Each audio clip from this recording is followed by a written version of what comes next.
Malif chesna way Otawano chenne enyun komanna dalagne wan fedi kenya gutana way ya take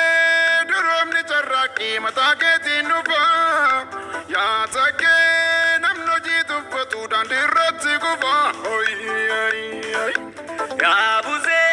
samira dolari kasibro bunjiru ya buze arkana mane kicharaki atru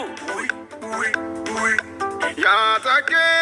kabachu da bila kongola da bogi ya take oji bode way ya Facebook TikTok ay amma kachu ya laki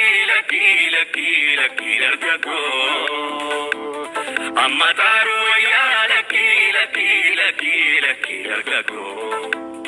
amma kachu ya laki largago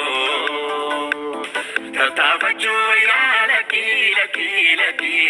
sitele kodago. brother my sister gamadu forever imsochi risimo TikTok messenger Kan el carrafisu, kan kalbi gabisu, kan bari rafisu, kan badi farrisu, kan kuya rafisu, kan kulatan bisu. Su